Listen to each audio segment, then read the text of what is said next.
우리에게 주신 하나님 말씀 보겠습니다.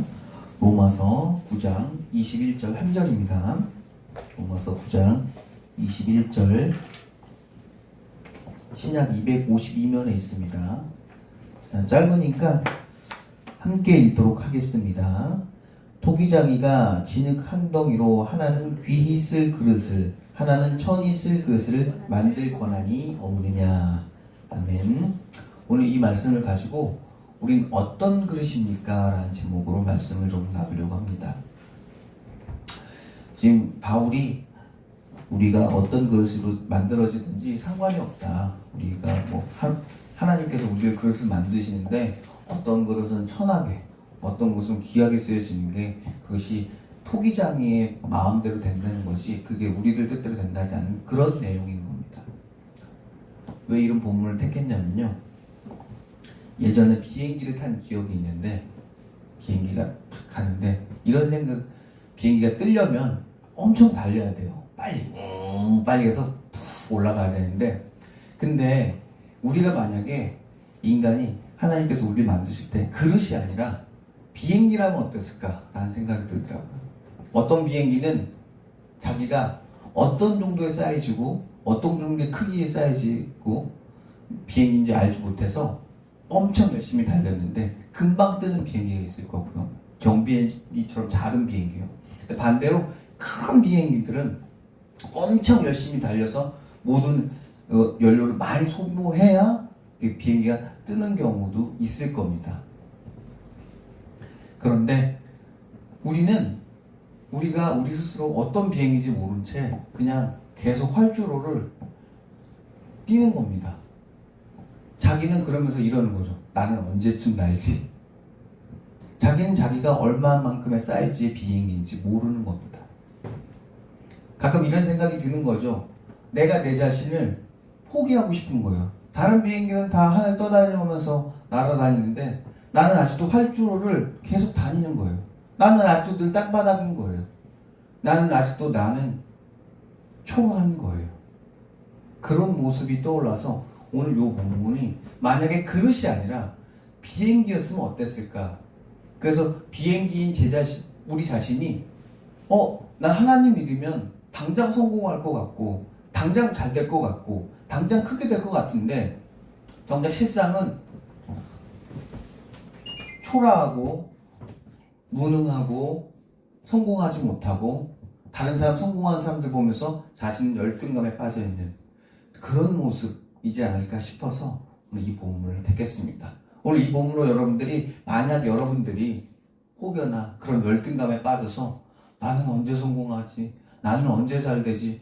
나는 언제 하나님이 이렇게 나는 저 큰 비행기처럼 나도 뜨게 해줄까? 날게 해줄까? 그런 고민 가운데 있는 분들에게 오늘 위로의 말씀이 되었으면 좋겠습니다. 왜냐하면요, 예전에도 어떤 한 남자가 있었는데 그 남자도 그랬거든요.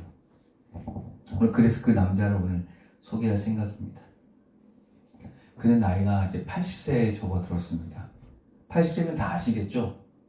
네.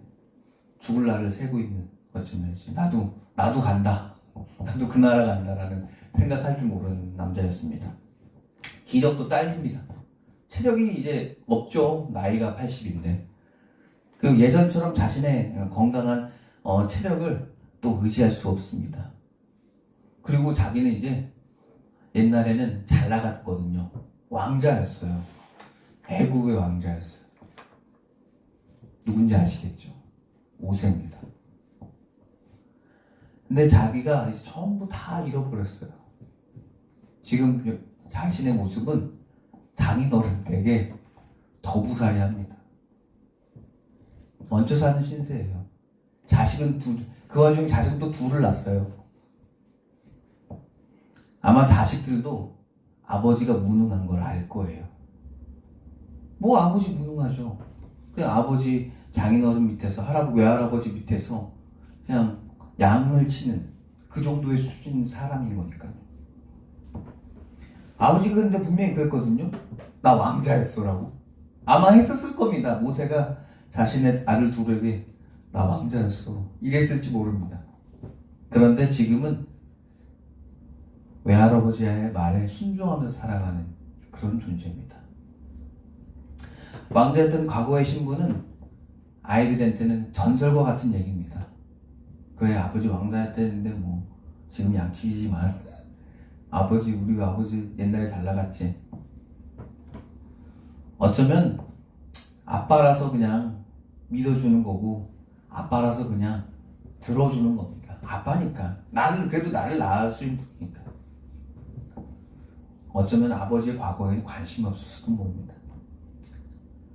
근데 아버지가 또 하는 얘기가 자기가 사람을 또 죽이기까지도 했대요. 그러다 도망가서 모세의 장인 이드로의 집에 잠깐 머무르려고 했는데, 거기서 하필 누구랑 눈이 맞아요? 그 안에 십보라랑 눈이 맞아서 내가 큰 일을 할 사람이었는데 그냥 내가 여기서 그냥 이 지경으로, 이 모양으로 살아간다고 이야기하는 겁니다. 그렇게 살다가 보니까 자신의 신분을 잃어버렸습니다. 양치기를 40년을 하니까요. 자신은 이렇게 죽을 줄 알았던 거죠. 난 양치기 하다가 죽겠구나. 그렇게 생을 마감할 줄 알았던 그는 자신이 이제 히브리 백성들을 이제 구원하는 건 이제 포기를 한 거죠. 왜냐면 뭐 양치기니까 내 신분이. 그런 얘기를 가끔씩 아내도 했겠죠. 십보라한테. 그래도 나 왕자였었고 하나님께서 나를 통해서 히브리 백성을 구하라고 막 했었다고 막 얘기하지. 처음에는 아내도 솔깃했겠죠. 이 남자가 좀 크게 될 사람인가? 이랬겠죠. 근데 세상이 안 변하죠. 그렇게 40년이 지났어요. 그럼 아내도 뭐 했을까요? 그 이야기를 이제 안 듣죠. 대답을 안 할 거예요. 우리 아내도 그래서 대답을 잘 안 하나 봐요. 대답을 잘 안 해요. 십보라가 대답을 잘 안 해요. 장인어른이요? 말할 것도 없죠. 뭐 그냥 내 집에서 터부살이 하는 인생인데. 자녀들도 이제 관심이 없습니다. 이제 조금은 이제 불편하지만 그래도 장인 눈치 보면서 더부살이 하는 게 살만해졌습니다. 40년을 그렇게 사니까 꿈도 희망도 이제 없어요. 그리고 이제 자신 이제 그런 거에 관심도 없어졌습니다. 왜냐면 그런 거 이제 귀찮고 힘들 뿐이에요. 지금이 좋습니다. 지금에 이제 안주하고 사는 거예요. 그렇게 겸손 반, 포기 반 상태로 양을 치며 살아갑니다. 그런데 그의 인생에 그를 끝까지 그리고 한 번도 포기하지 않는 분이 계십니다. 여러분도 잘 알고 계시는 그분입니다. 하나님이 포기하지 않습니다. 하나님이 모세가 딱 오는 그 길목에 불을 피우십니다. 불이 타는데 나무가 안 타네요. 기적을 보여주는 거죠. 사실 하나님은 그가 그 기적을 보게 하기 위해서 모세가 가는 그 길목에다가 기적을 일으킨 겁니다. 모세가 보라고. 학자들은 이제 나이가 80이라는 거에 대해서 좀 약간 의문을 가져요. 왜냐면 80이면 이제 죽을 때가 됐는데.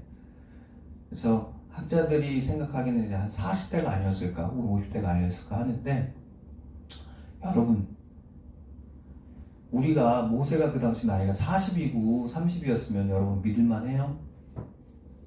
신앙은 그런 겁니다. 우리가 믿을 만한 수치로 그걸 내려놓는다고 해서 우리가 믿음이 생기는 게 아니에요. 모세가 100세여도 우린 믿고요. 모세가 그 당시 나이가 120세여도 우린 믿음이 있는 사람 믿을 겁니다. 하지만 믿음이 없는 사람은 그 모세가 나이가 40이어도 안 믿을 거고요. 홍해가 갈라졌다는 것도 안 믿을 겁니다. 여러분, 그런데 그래서 그런 거에 너무 솔깃하지 마세요. 단순히 우리가 이 성경을 믿음으로 보려고 애쓰시기 바랍니다. 근데 신기한 기적이 일어나죠. 불은 타고 있는데 나무가 안 타요. 그런데 그 기적을 하나님께서 왜 보여줬을까? 어떤 상징이 있었을 텐데요. 저는 이렇게 생각합니다.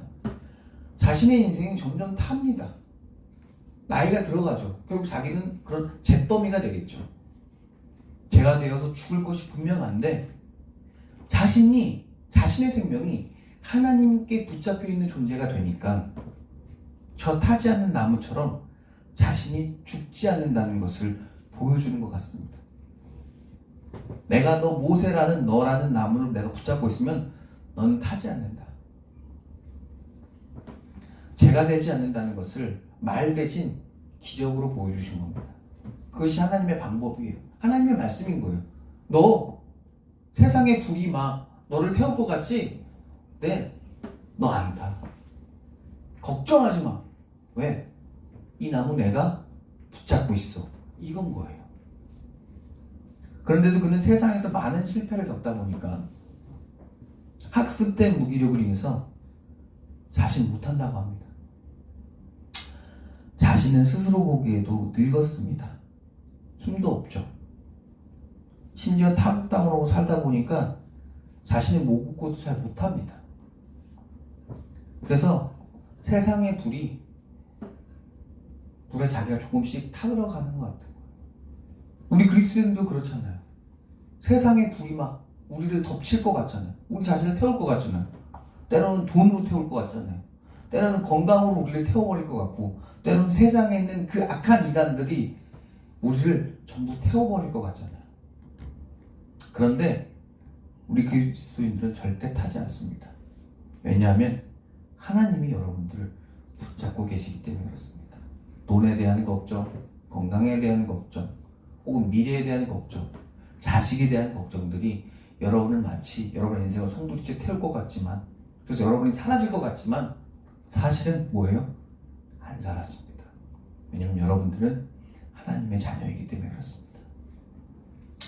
그렇게 모세는 지친 거예요.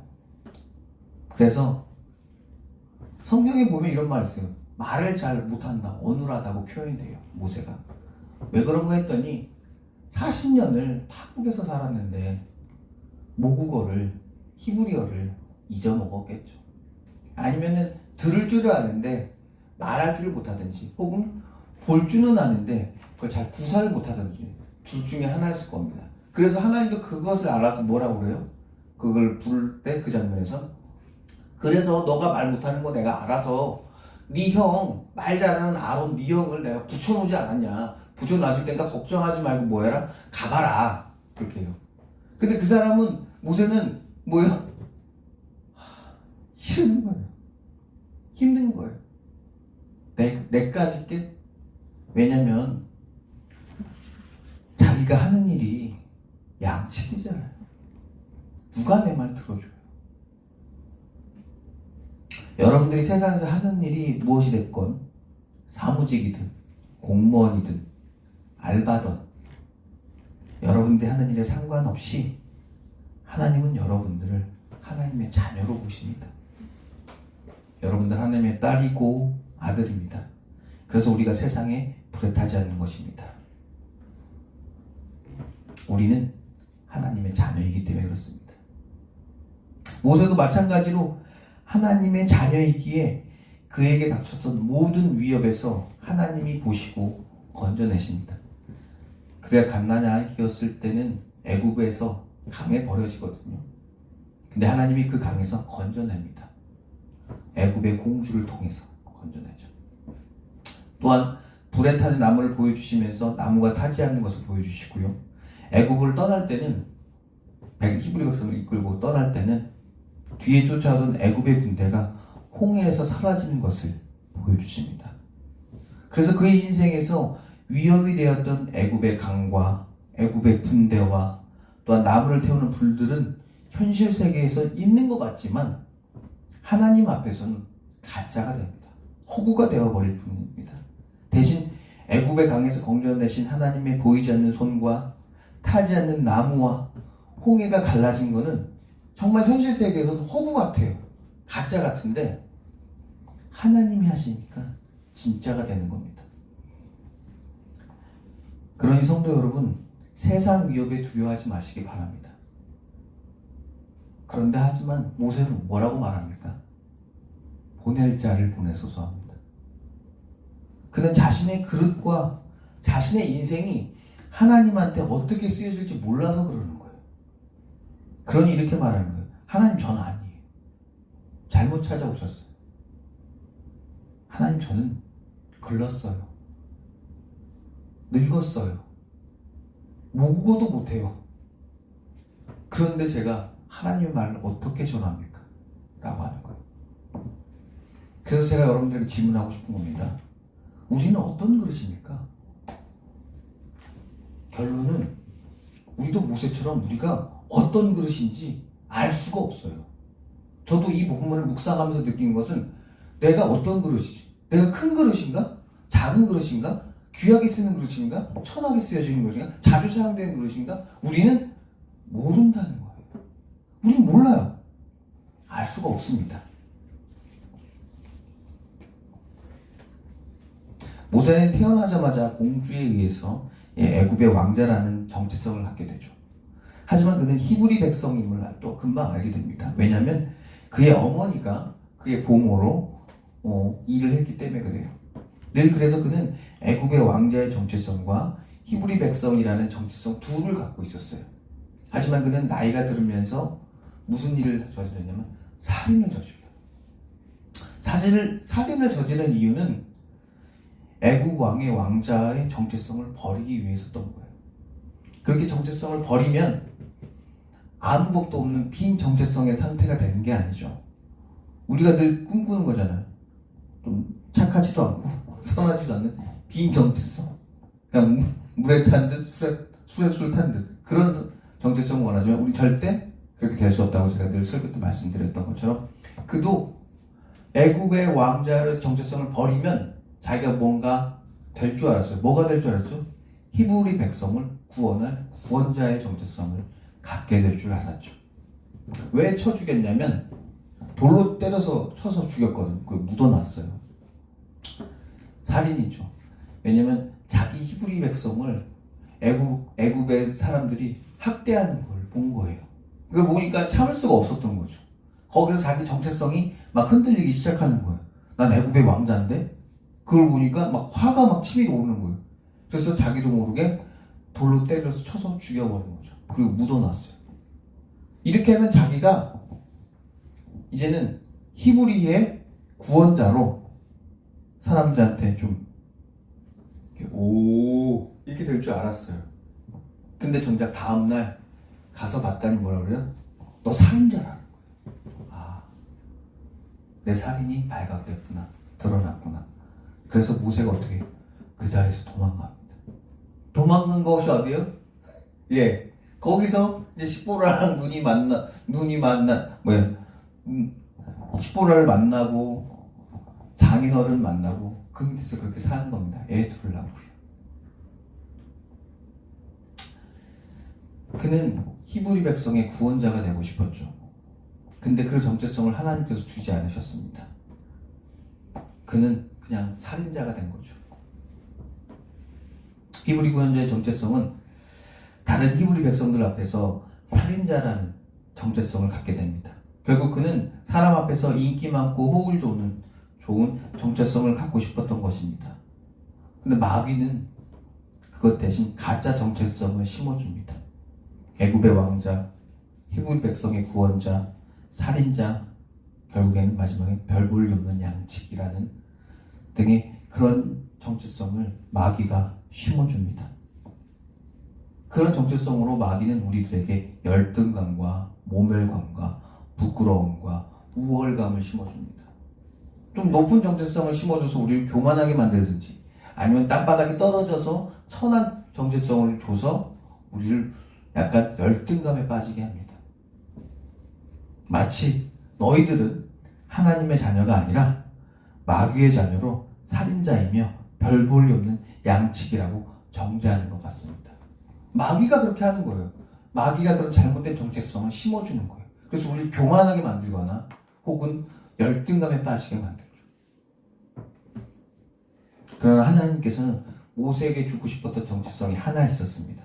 그것은 하나님의 종이라는 정체성입니다. 그것이 그의 그릇이었습니다. 모세는 하나님 앞에서 애굽의 왕자도 히브리 백성의 구원자도 될 필요가 없었습니다. 하나님을 잘 믿고 구원의 말씀을 잘 전하고 계획을 상사에게 잘 알려줄 그런 하나님의 종이 필요했던 겁니다. 그게 모세였습니다. 그렇게 하나님의 손에 들려진 종이 된 겁니다. 그러자 전에는 그가 이제 하나님의 종으로서 정체성으로 살아가니까 그 전에는 사람을 한 명 죽였던 살인자였는데 이제는 그가 애굽의 장자를 죽입니다. 전부 다요. 한 명 죽이는 게 아니라 너는 한 명 죽였지. 너가 나의 종이 되면 내가 애굽에 있는 장자를 다 죽일 거야. 전부 다 죽여버립니다. 그것뿐만입니까? 아니. 홍해에서는 애굽의 군대를 전부 다 몰살시켜버립니다. 그런데 그의 손에는 피 한 방울 하나 안 묻었어요. 왜냐면 죽음의 천사가 죽였고요. 애굽의 군대는 물이 죽였으니까요. 그들의 손에는 피 한 방울 안 묻혔어요. 자신만 피 한 방울 안 묻혔겠어요? 아니요. 그를 따라오던 80만의 히브리 백성들도 손에 피 한 방울 안 묻혔어요. 나라를 건국하는데 피 한 방울 안 흘렸어요. 왜 그랬을까요? 왜 하나님 그렇게 하셨을까요? 간단합니다. 하나님이 세워줄 나라는 인간이 세울 피를 흘리며 남을 죽여가며 세울 나라가 아니라 하나님께서 세워줄 나라였기 때문에 그렇습니다. 그러니까 피를 흘릴 필요가 없는 겁니다. 하나님이 해주실 것이기 때문에 그렇습니다. 우리는 우리가 어떤 그릇인지 모릅니다. 그래서 우리가 살고 있는 자리에서 최선을 다하겠지만 모세처럼 자신에 대한 잘못된 정체성으로 하나님에 대한 믿음을 저버리지 말아야 됩니다. 모세는 안타깝게도 자신의 잘못된 정체성으로 믿음을 잃어버리기도 했죠. 우린 그런 거짓 정체성을 경계해야 됩니다. 나는 못났어. 나는 못이라. 나는 부족해. 이런 건 여러분들의 정체성이 아닙니다. 여러분들의 정체성은 하나님이 만드신 작품입니다. 굉장히 완벽한 작품이죠. 우린 그런 거짓된 정체성으로 인해 교만해지거나 혹은 열등감을 갖게 되는데 여러분, 그건 누구게 아니라고요? 여러분들께 아닙니다. 여러분들은 뭐예요? 하나님의 자녀입니다. 저도요. 저도 하나님의 자녀입니다. 그래서 오늘 이 말씀이 여러분이 여러분 스스로 포기하고 싶었을 때 모세처럼 보낼 만한 사람을 보내세요. 하나님, 저는 아니에요. 저는 못해요. 라고 그런 열등감에 빠져 있을 때 이 말씀이 여러분들에게 힘이 되었으면 좋겠습니다. 아, 나의 정체성은 하나님의 자녀구나. 내가 비록 이 모양 이 꼬라지로 양을 치고 있지만, 내가 공무원으로 있지만, 내가 어디서 그냥 미천한 데서 천하게 있지만, 아, 하나님은 나를 한 번도 버린 적이 없었구나. 모세를 하나님께서 버리지 않았던 것처럼 우리들도 버리지 않겠구나. 있는 거죠. 그래서 우리가 내릴 수 있는 결론은 우리 인생이라는 그릇은 뭐예요? 만들어지고 있구나. 우리 그릇은 하나님이 용도에 맞게 때로는 깨서 다시 만들어서 다시 쓸 수 있겠구나. 깨어지고 다시 만들어지고 깨어지고 다시 만들어질 수 있겠구나. 하나님 우리를 만들고 던져놓는 것이 아니라 만들고 쓰시고 깨고 다시 만들고 그러는구나 라는 것을 우리는 알게 되죠. 그래서 우리는 이렇게 살아야 됩니다. 우리가 우리 스스로 어떤 분인지 모른 채 살아야 하는데 우리는 이렇게 살면 좋을 것 같아요. 하박국이 떠오르더라고요. 그는 양도 소도 무화과도 포도도 전부 잃어버린 사람입니다. 어쩌면 그는 타국의 침략에 의해서 잃어버린 게 아니라 뺏긴 걸 수도 있어요. 그래서 다 뺏긴 겁니다. 양도 뺏기고 소도 뺏기고 포도나무, 무화과 전부 다 뺏겼을지 모릅니다. 하지만 그런데 그 사람이 뭐예요? 웃는 겁니다. 어떻게 웃습니까? 자신의 현재의 절망적인 상황에 자신 스스로를 매몰시키지 않습니다. 대신 하나님에게 집중합니다. 타국의 못된 나라들, 우리나라를 괴롭혔던 그 나라들을 저주하고 미워하는 대신에 오늘은 굶어서 배가 고프지만 그럴수록 더 하나님께 집중하는 겁니다. 그는 하나님한테 소망을 둡니다. 그리고 웃는 겁니다. 대단하죠. 거기서 웃는 거예요. 마치 별거 아닌 것처럼 지나갈 일이 될 것처럼 웃는 겁니다. 이거 엄청난 믿음이죠. 하지만 그 사람이 고뇌가 없었을까요? 내 자식이 배가 굶는데, 내 지금 양과 소가 없는데, 엄청난 고뇌가 있었을 겁니다. 하지만 그가 결론을 내리는데, 의인은 혹은 성도는 믿음으로 사는 거다. 이 현실이 지금 너무 각박하고 너무 외롭고 너무 힘들고 너무 불안하지만 의인은, 성도는 믿음으로 산다. 현재 전 환경에 자신이 휘둘리는 것이 아니라 하나님이 구원해 주실 믿음으로 산다는 결론을 내린 겁니다. 그래서 바울도 그 말을 쓰는 거예요. 의인은 믿음으로 산다. 저는 여러분들에게 한마디 더, 하나님의 자녀는 믿음으로 사는 겁니다. 그래서 웃는 겁니다. 그래서 웃는 거예요. 하나님이 구원하실 것을 믿기 때문에 그의 믿음이 현재의 환경을 이겨냈습니다. 이제 슬프지 않은 겁니다. 우리는 어떤 그릇인지 모르지만 확실히 아는 것은 하나님은 우리를 버리지 않는다는 겁니다. 그 확신과 믿음으로 우리가 사는 겁니다. 내가 큰 그릇이라고 생각하면 우린 교만해질 거고요. 반대로 우리가 싸구려 그릇이라고 생각하면 우린 열등감에 빠질 겁니다. 그래서 주님은 알려주지 않는 겁니다. 대신에 우리를 적재적소에 사용하십니다. 우리를 부끄럽게 하지 않으십니다. 하박국은 그것을 깨달은 거죠. 지금은 이 모양이지만 하나님도 내 현재 처지를 알고 계시니 분명히 구원하시고 부흥시켜 주실 것이라는 걸 믿는 거죠. 마지막으로 우리가 어떤 그릇인지 관심 두지 마시기 바랍니다. 대신 하박국처럼 하나님께 소망을 두시고 세상에 대한 불안과 걱정에서 겁먹지 마시기 바랍니다. 기도하고 마치겠습니다. 사랑해 주님, 내 자신이 비천하고 미약하고 부끄럽고 힘없는 것 같아서 내 스스로 우리 스스로를 포기할 때가 있습니다. 주여, 그때마다 우리 성도님들 붙잡아 주셔서 자기 자신을 잃지 않게 하시고 하나님의 자녀로서 살아가는 우리 충만교회 성도 모두가 되게 하여 주시옵소서. 이 모든 말씀 언제나 우리를 사랑하시는 나사렛 주 예수 그리스도 이름으로 기도드렸습니다. 아멘.